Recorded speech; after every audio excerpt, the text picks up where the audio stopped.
Have you ever wondered how much peace you're losing just by talking too much? Every word you say shapes how others see you, but more importantly, it shapes how you see yourself. And in a world that rewards overexposure, where people share every detail of their lives for likes, attention, or validation, there's a quiet rebellion in keeping things to yourself. Not everything needs to be explained. Not every emotion needs to be announced. Not every goal needs to be declared. You are allowed to grow in silence, to suffer without turning it into a performance, to transform without narrating every step of the process. Because the more you talk, the more you dilute your power. And the more you chase external validation, the further you drift from your center. This episode is a wake-up call, a return to your inner stillness, a reminder that your words and your silence both carry energy. One can build your peace, the other can slowly tear it apart. So if you're tired of being misunderstood, if you're exhausted from oversharing, over-explaining and over-justifying, maybe it's time to take a step back, not to disconnect from the world, but to reconnect with yourself. Let's dive into 15 Stoic lessons that will teach you when to speak, when to stay silent, and how to reclaim your power, one unspoken truth at a time. 1. Keep some things to yourself. There is a quiet strength in not needing to be fully known by everyone. In an age where oversharing is normalized, where we're encouraged to post, publish and narrate every step of our journey, choosing privacy feels almost rebellious. But it's a rebellion worth embracing, because not everything you feel needs to be said. Not everything you live through needs to be shared. Some parts of your life are sacred, some wounds are still healing, and some truths gain power only when protected. The Stoics understood this. They believed in measured speech, not because they feared connection, but because they valued control. Epictetus said, "Silence is safer than speech," not because silence hides who you are, but because it honors who you are becoming. When you keep certain things to yourself, your struggles, your plans, your inner work, you create space to heal, to reflect, and to grow without interference. Think about how easily peace is disturbed when too many people know too much. The moment you open your heart to someone who isn't ready to hold it with care, you risk turning vulnerability into exposure. And once it's out there, you can't take it back. You can't control how it's used, misunderstood, or judged. But when you hold your experience close, not in fear, but in wisdom, you reclaim your power. You create a boundary between your inner life and the outer noise. Privacy isn't secrecy, it's discernment. It's the conscious choice to reveal only what strengthens connection and protects your peace. Because the more people know about you, the more they feel entitled to opinions. And opinions, when you're still figuring yourself out, can become chains. You don't owe your story to everyone. You don't need to be constantly understood, validated, or applauded.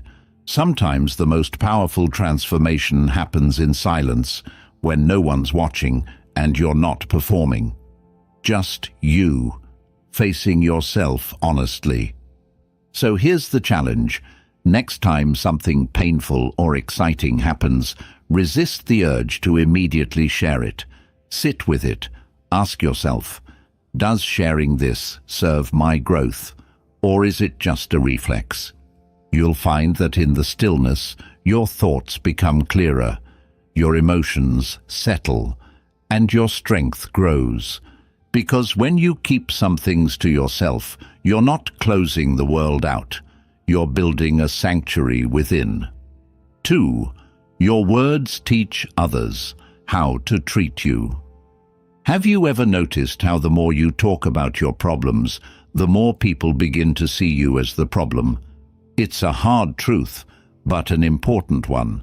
The way you speak about your life, your struggles, your emotions, shapes not only how others perceive you, but how they treat you.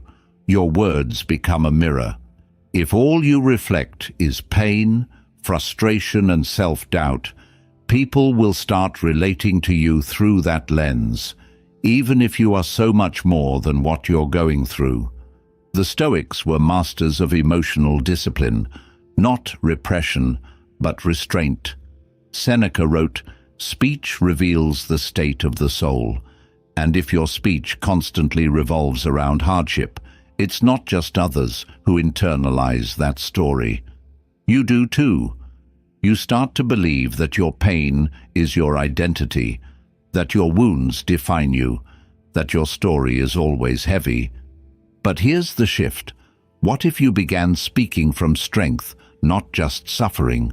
What if, instead of using your words to unload pain, you use them to cultivate clarity, to process silently first, and then speak only what helps you build? This isn't about pretending you're okay when you're not.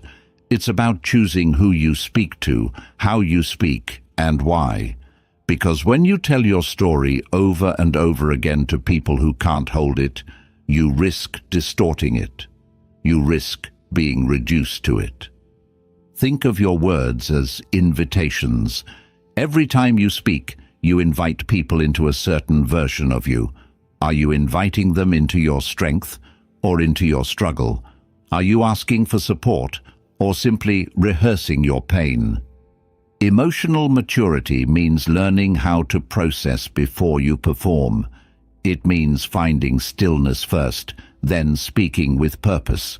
It means sharing your truth with those who have earned your trust, not just anyone who happens to listen.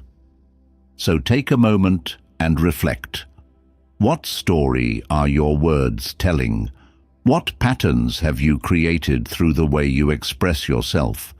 Are you reinforcing your power or giving it away? Because the more you talk about being misunderstood, the more misunderstood you become. The more you speak only of the pain, the more that pain takes center stage. But when you speak with intention, when you share not just your wounds, but your wisdom, you change the tone of your life. And people will learn. They will learn to meet you with depth, with respect, with presence, because your words don't just tell people who you are, they teach them how to treat you. 3. Don't share every detail of your progress. Why do we feel the need to announce every step forward? Growth is sacred. It's messy, unpredictable, deeply personal, and yet we often cheapen it by putting it on display too soon.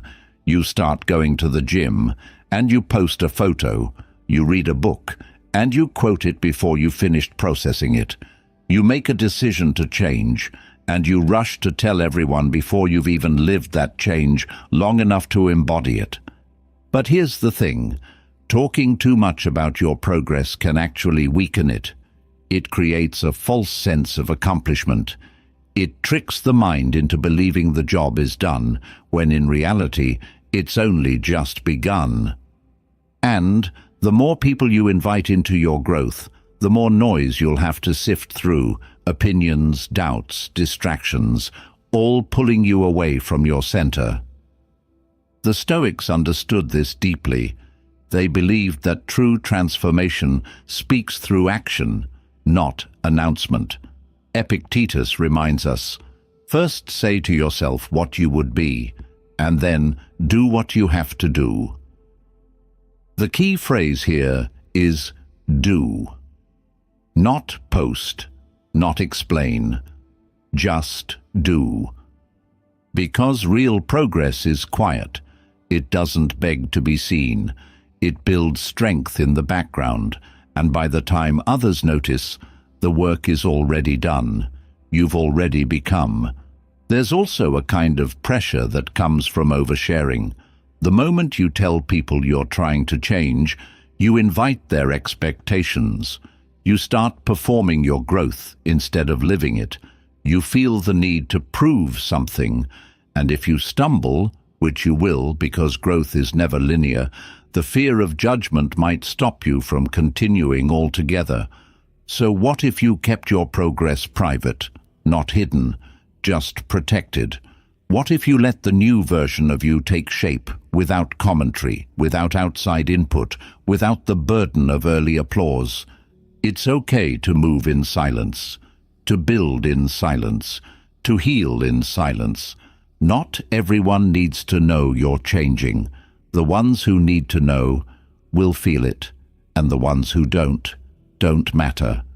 So before you share that next update, ask yourself, am I sharing this because it helps me grow, or because it makes me feel seen? If it's the second, pause, breathe, go deeper. Because the most powerful progress isn't posted, it's lived, quietly, consistently, authentically. 4. Let results speak louder than words. Have you ever met someone who doesn't talk about what they're doing, but you can feel it in the way they move? There's a quiet power in people who let their results speak for them.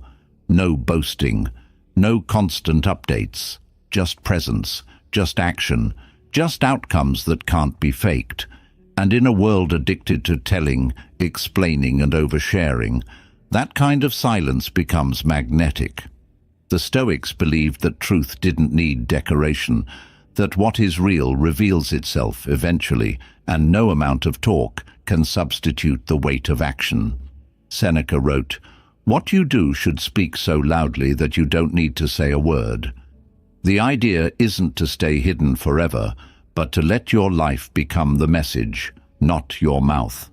Because here's the truth. When you talk too much about what you're doing, you often use your words to replace the discipline you haven't fully built yet. You say you're writing a book, but the pages aren't being written. You say you're healing, but the patterns keep repeating. You say you're working on yourself, but you're still waiting for applause before taking the next step. Talking becomes a trap, a performance, a way to feel rewarded before the work is done. But real power comes when you no longer need the reward. When you move in silence, not because you're hiding, but because you're focused, grounded, working. And the most beautiful part, results can't be faked. You can say anything you want, but the reality of your life will always reflect your consistency, your effort, and your truth. No caption can override your habits. No post can disguise your energy. Sooner or later, the results speak, and they speak clearly. This isn't about being cold or mysterious. It's about being honest. Do you want to be seen for what you say, or respected for what you do? So take the energy you've been putting into explaining yourself and redirect it into building, creating, becoming. Every moment you spend defending your path is a moment you're not walking it. You don't have to prove anything to anyone. Let your growth speak. Let your peace speak. Let your evolution do the talking. And when people notice, and they will, you won't have to say a word. 5. Start changing the story. You tell yourself, what if the loudest voice sabotaging your peace was your own? We often talk about how other people hurt us, how they doubt us, dismiss us, or disrespect us. But rarely do we look inward and ask, how do I speak to myself when no one's listening? Because the story you tell yourself when you're alone becomes the reality you live in. And if that story is filled with regret, shame, or self-doubt, then no external praise will ever be enough to set you free. The Stoics believed that perception is everything. Marcus Aurelius wrote, "The soul becomes dyed with the color of its thoughts." What you tell yourself over and over again becomes you. If you say you're broken, you live small. If you say you're not enough, you play it safe. If you say the past defines you, you never move beyond it. But here's the truth. Your story is not fixed. It's not carved in stone. It's a script, and you are both the author and the narrator. You can revise it, rewrite it, change its direction. Not by pretending the past didn't happen, but by choosing how you carry it. Let go of phrases like, "I always mess things up," or "nothing ever works for me." These aren't facts. They're scars disguised as beliefs. And the more you repeat them, the deeper they sink into your identity. It's time to challenge them. Gently, consistently. Not with empty affirmations, but with new evidence, small wins, better choices, fresh perspectives. It starts with awareness. Catch the story as it rises. When you hear yourself saying, "I can't," pause and ask, "Is that true or just familiar?" When you think, "People always leave me," ask, "Am I seeing reality or repeating a fear?" These questions are the first cracks in the old narrative, and through those cracks, light gets in. Because once you change the way you speak to yourself, everything shifts. You stop chasing validation. You stop expecting others to repair wounds they didn't create. You stop living in the past and start writing a future worth believing in. So what story are you telling yourself right now? And more importantly, is it helping you grow or keeping you small? You have the power to speak differently, even if no one else does. You can be the voice that lifts instead of tears down, and that single choice might be the beginning of your greatest transformation. 6. Speak less. Think more. Have you ever said something you didn't truly mean, just because you didn't take a breath before responding? Words are powerful. They can build connection or destroy it, heal wounds or deepen them, create peace or set fire to it. And yet, most of us speak from impulse, not intention. We rush to fill silence, defend ourselves, prove a point, or avoid discomfort. But every time you speak without thinking, you give away a piece of your control, and the cost is often higher than you realize. The Stoics practiced restraint not because they feared expression, but because they respected it. They believed that real wisdom isn't shown in how much you say, but in how clearly and when you choose to say it. Epictetus taught, "We have 2 ears and 1 mouth so that we can listen twice as much as we speak." And there's profound power in that ratio. Speaking less doesn't mean becoming passive. It means becoming deliberate. It means pausing before you react, questioning your motives before you speak, and asking, "Is this true? Is it necessary? Is it kind?" If the answer isn't clear, maybe the silence is more honest than the words would be. Because here's what happens when you speak less. Your words gain weight. People listen more closely. You create space for reflection, both for yourself and others. You begin to notice things, tone, body language, subtle shifts in energy that would have been drowned out by constant talking. And most importantly, you learn to respond instead of react. Think about how often arguments, misunderstandings, or regrets come from saying too much too fast. One careless phrase, one defensive outburst, one sarcastic comment, and the damage is done. But when you practice restraint, when you let the moment breathe before speaking into it, you change the outcome. You protect your peace and preserve your relationships. And this applies to internal dialogue too. When your thoughts spiral, when the mind fills with noise, practice the same pause. Speak less, think more. Observe your thinking like clouds passing in the sky, without grabbing onto every one. Clarity lives on the other side of stillness. So try this. The next time you feel the urge to explain, defend, or rush into words, stop, count to 5, breathe, and ask yourself, Does this need to be said, or do I just need to feel heard? The more you master this pause, the more powerful your presence becomes, because a wise person speaks, not to fill silence, but to bring meaning to it. 7. Use silence to stay calm and centered. Have you ever noticed how silence can feel louder than words? It's in the pause between breaths, the space between thoughts, the moments when the world goes quiet, and suddenly you can hear yourself again. Not the voice you use to perform, impress, or defend, but the deeper one, the one that simply knows. In Stoic philosophy, silence isn't emptiness, it's clarity. It's the space where wisdom grows, where emotions are observed, not acted upon, where the ego quiets down and the soul steps forward. Marcus Aurelius lived this truth when he wrote, "The nearer a man comes to a calm mind, the closer he is to strength. And calm cannot exist without silence, but we're afraid of silence.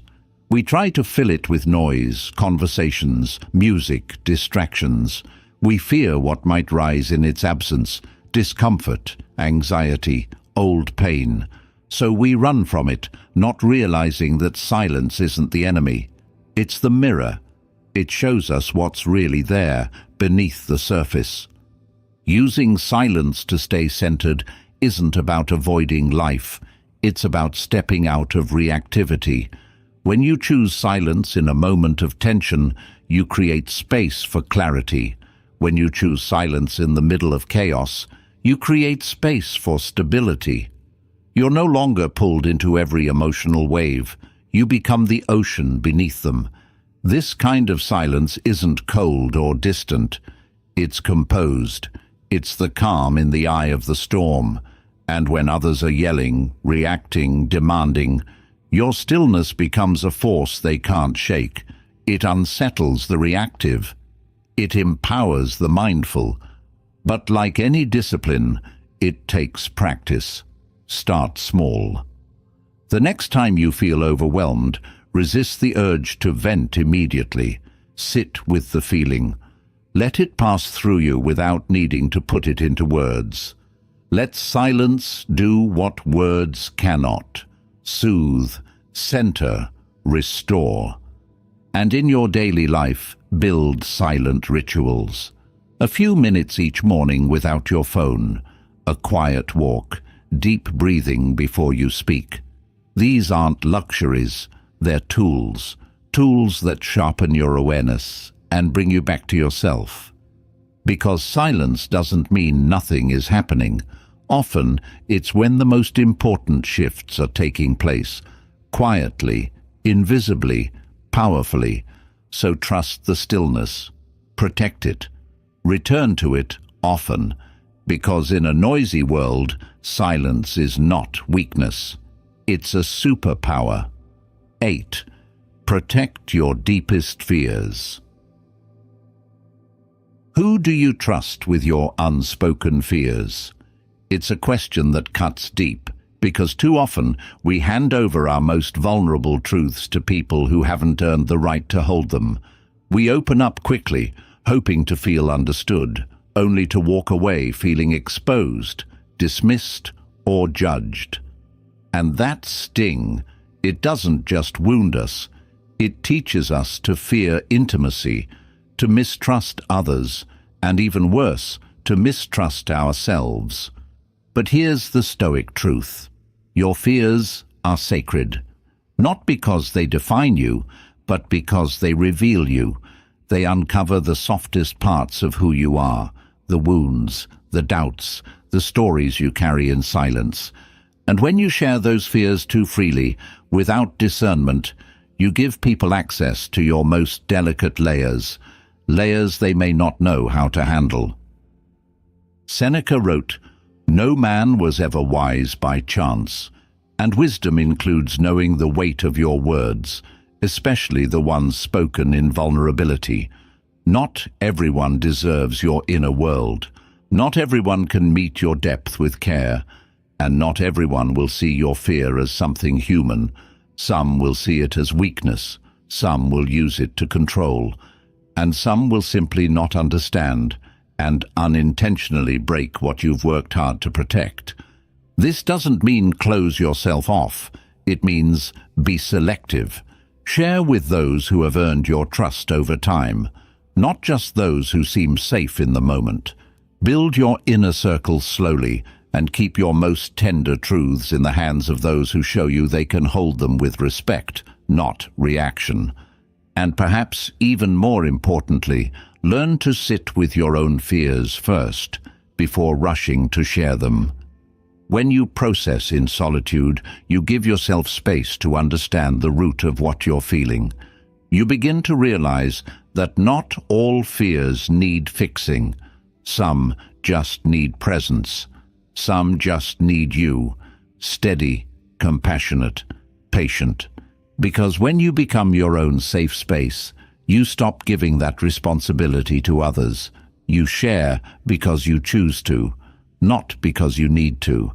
And that shift changes everything. So the next time you feel the urge to share your deepest fear, ask yourself, is this person capable of holding this truth with care?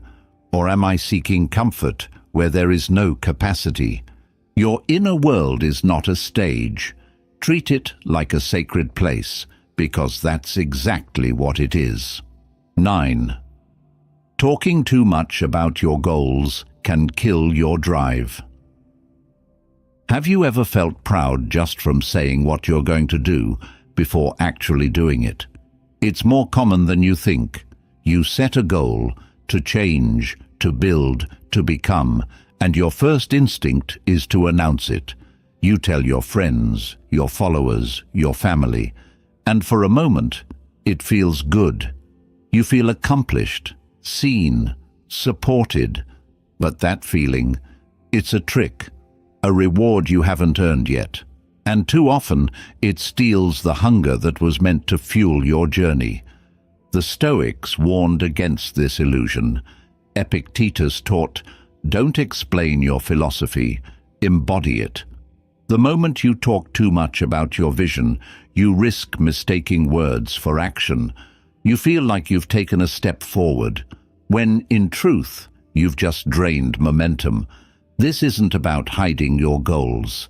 It's about protecting them from unnecessary exposure. Because every time you speak about your ambition, your mind releases dopamine, the same chemical it releases when you actually achieve something. It feels like progress, but it's not.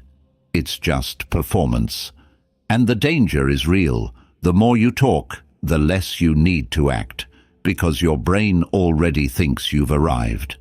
Think about the people you admire most, the ones who move quietly, who don't explain, who just show up again and again, building what matters in the dark, until the results become undeniable. Their power comes from restraint, from knowing that real growth is internal first, visible second. So the next time you set a goal, try something different. Keep it to yourself. Let the early phase be sacred, a private contract between you and your future self.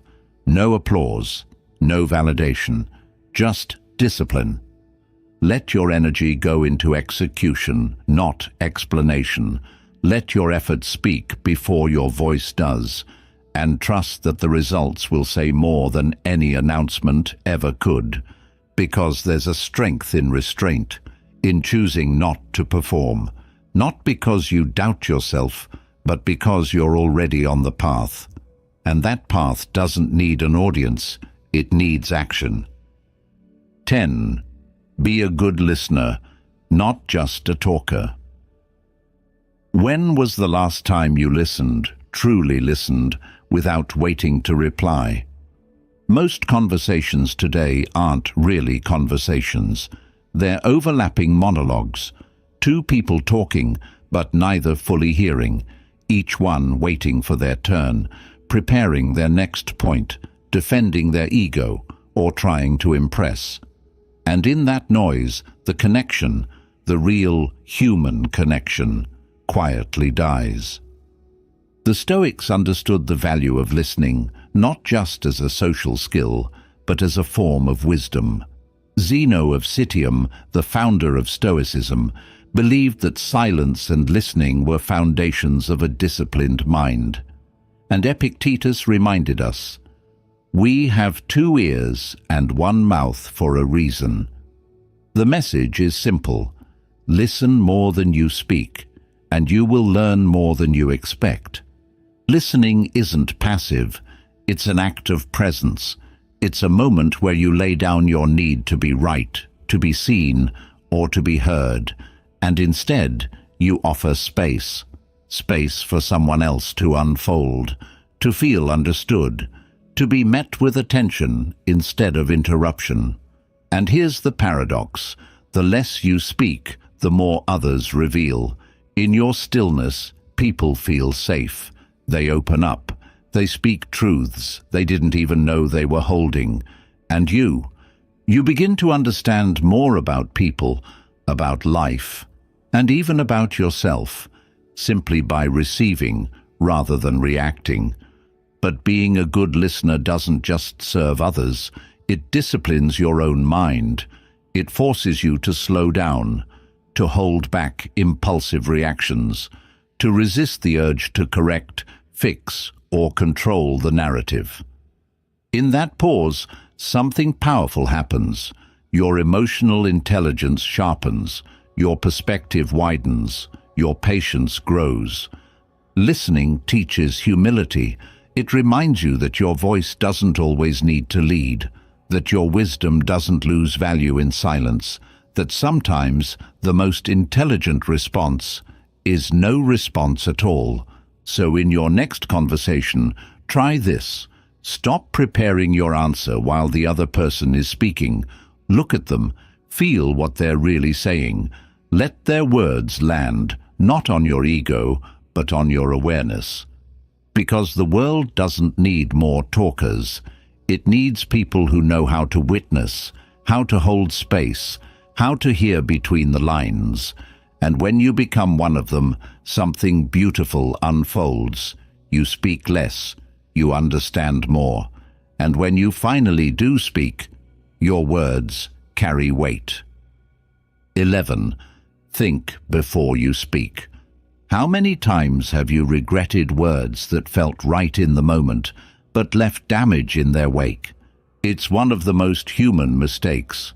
Speaking from emotion, from impulse, from the need to be heard or to defend ourselves before we've had a chance to reflect. And once the words are out, they can't be pulled back. You can apologize, you can explain, but the echo of those words lingers in the room, in the relationship, in your own mind. The Stoics warned us about this. They understood that speech is an action, and like any action, it carries consequences. Seneca said, "Speech is the mirror of the mind. What you say reflects how clearly or how chaotically you are thinking. If your mind is stormy, your words will be reckless. But if your mind is calm, your words will reflect that steadiness." Thinking before you speak doesn't mean overthinking. It means pausing. It means recognizing that your words are not just sounds, they're tools. They can build trust, restore peace, set boundaries, or shatter all 3. And in high-stress moments, that pause can make the difference between creating connection and creating damage. But here's what makes it hard. When emotions are high, logic feels far away. Anger wants to speak, pride wants to defend, fear wants to explain. But none of those voices are grounded. None of them serve your higher self. That's why the Stoics practiced self-control in conversation, not to appear stoic in the modern sense, cold or detached, but to preserve their peace and protect the integrity of their relationships. So how do you think before you speak? You breathe, you buy yourself time, you feel the urge to react, and then you don't. You wait, even just a few seconds. You ask yourself, what am I trying to accomplish with this response? Is this coming from my values or my wounds? This kind of mindfulness turns speech into a craft. You become deliberate, measured. You realize you don't need to say everything that comes to mind. You don't need to correct every mistake, argue every point, or defend every emotion. Your silence isn't submission, it's strength. Your restraint isn't weakness, it's wisdom. And over time, people begin to notice. They feel safer around you. They listen more carefully. And when you speak, they take your words seriously. Because you've shown that you don't speak lightly, that your voice carries intention, not impulse. So the next time you're about to reply, especially when emotions are high, pause, think, and then decide, will these words help or harm? Do they reflect who I am or just how I feel right now? Because when you master your words, you begin to master your life. 12. Stop needing approval from others. Why do we keep handing our peace to people who don't even know who we are? From a young age, we're conditioned to seek approval from parents, teachers, peers, strangers. We're taught to value praise, to fear rejection, to adjust who we are based on how others respond. And little by little, we begin to build our identity not from within, but from the outside in. But here's the cost. When your sense of worth depends on approval, you become a prisoner to other people's opinions. Your peace becomes fragile. Your confidence starts to fluctuate, and you lose the most important relationship you'll ever have, the one you have with yourself. The Stoics warned us about this trap. Marcus Aurelius wrote, "It never ceases to amaze me. We all love ourselves more than other people, but care more about their opinion than our own." That paradox is the root of so much inner conflict. We long to feel free, but we keep asking others for permission. And the truth is, no amount of external approval will ever satisfy an internal void. Even when people praise you, it's temporary. The high fades. You start needing the next compliment, the next like, the next nod of validation. It becomes an addiction, subtle but exhausting. So how do you stop needing approval? You begin by noticing the craving, that moment when you hesitate to post something because you're afraid it won't be liked, when you silence your opinion to avoid judgment, when you say yes just to be accepted. These are the moments where your power leaks, where you trade your truth for comfort. The Stoic solution isn't to stop caring entirely. It's to care correctly. It's to place your highest value not on what others think, but on how aligned your actions are with your principles. It's to measure your self-worth not by applause, but by integrity. Because here's the liberating truth. You don't need to be understood to be worthy. You don't need to be liked to be enough. The people who truly see you, who matter, will not require you to shrink, to shift, or to perform. They will honor your presence as you are. So ask yourself, whose voice matters most in my life, and why have I placed their opinion above my own inner knowing? Then begin the shift, gently, consistently, back to your own center. Speak because you have something real to say, not because you want to be approved. Act because it feels right, not because you want to impress. Be who you are, even if it means being misunderstood. Because the moment you stop needing approval, you start living in alignment. 13. Be careful who you share your plans with. Have you ever shared a dream with someone, only to walk away feeling smaller? It's a subtle kind of betrayal, not always intentional, but just as damaging. You open your heart, reveal your vision, speak your hopes out loud, And instead of encouragement, you're met with doubt, mockery, or subtle indifference. It stings. And that sting doesn't just affect how you feel, it affects what you do. Suddenly, you question the idea, you hesitate, you stall, not because it wasn't worth pursuing, but because you gave it to someone who couldn't see what you saw. The Stoics were deeply aware of how easily external influence can disrupt internal clarity. Epictetus warned, "If you want to improve, be content to be thought foolish and stupid.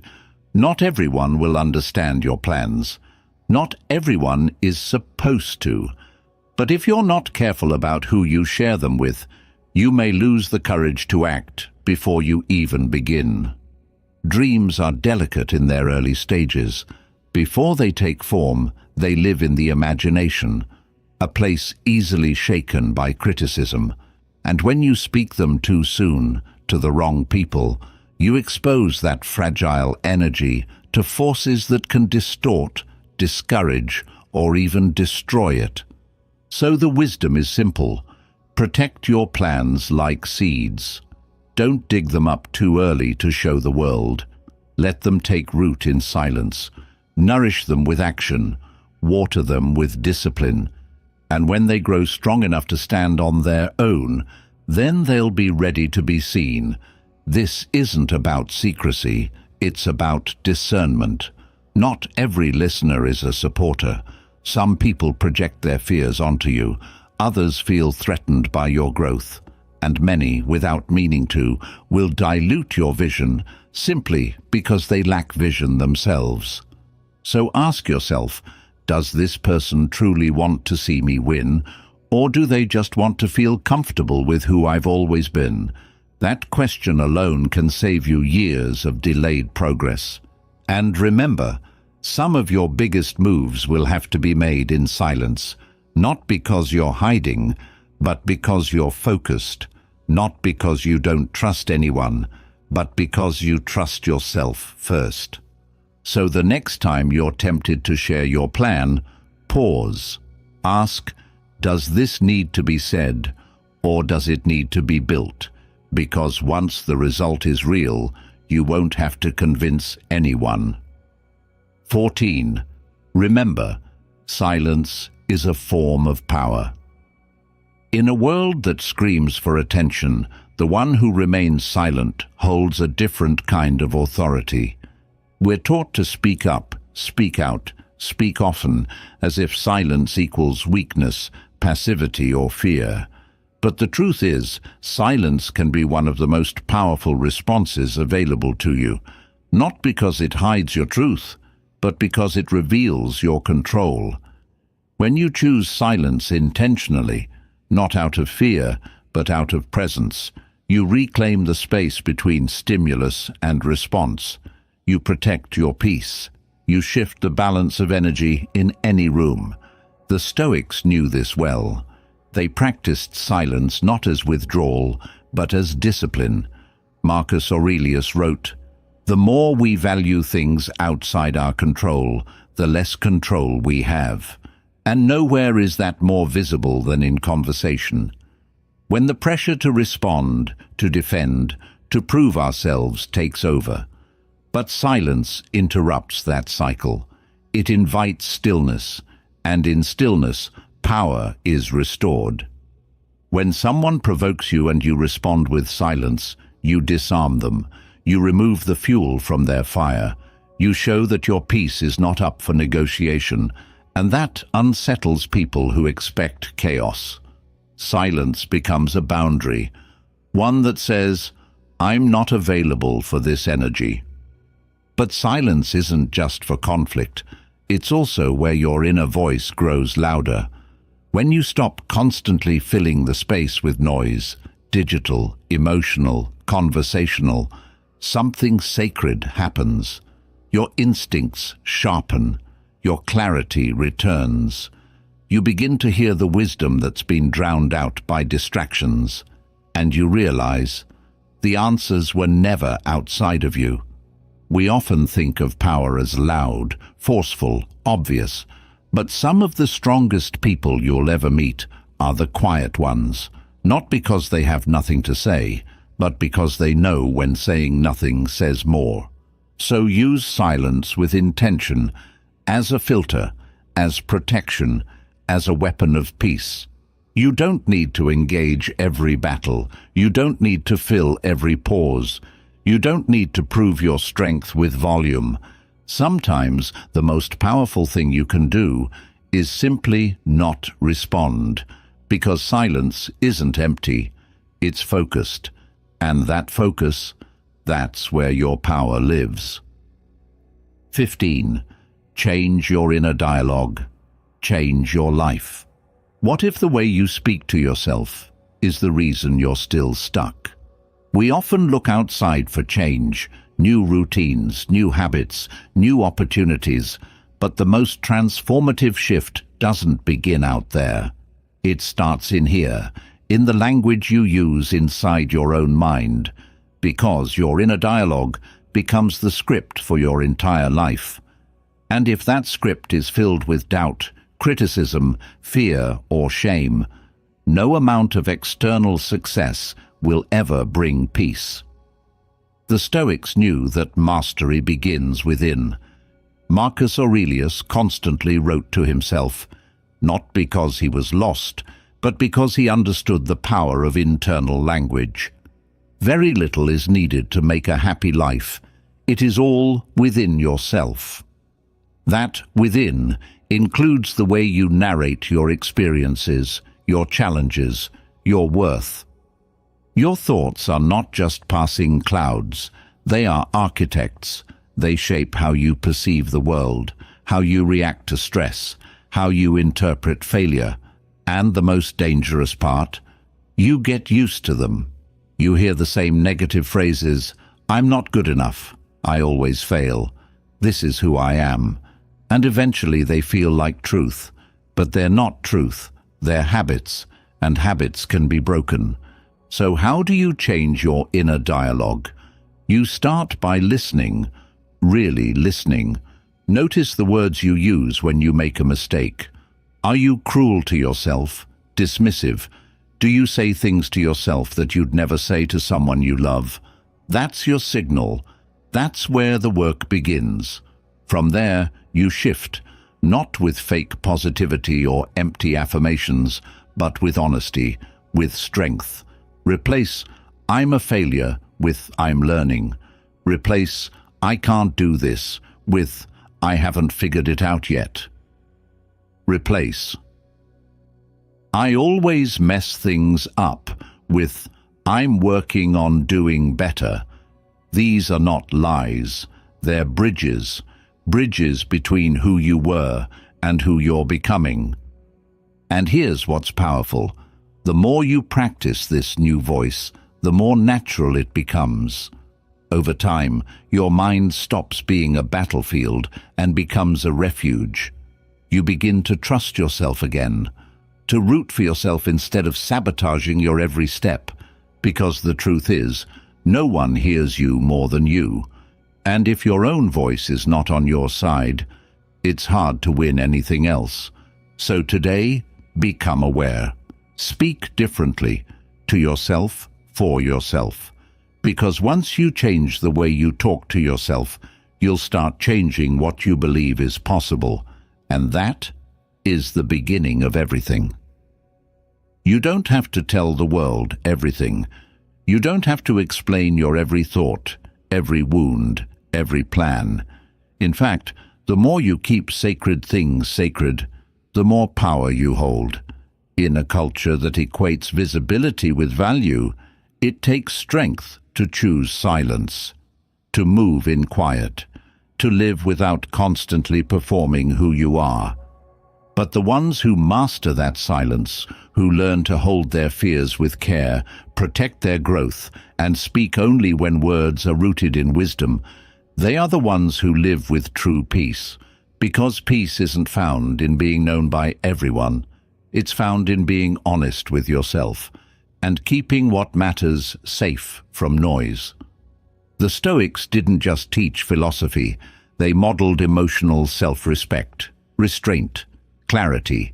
They taught us that privacy isn't secrecy, it's wisdom, that silence isn't weakness, it's presence, and that your inner world, when protected and nurtured, becomes your greatest source of strength. So if you've been feeling scattered, exposed, or misunderstood, maybe the answer isn't to say more, maybe it's to say less, but with more meaning, to protect your vision, to filter your words, to let your actions speak, and to trust that the right people will understand you, even in your quiet.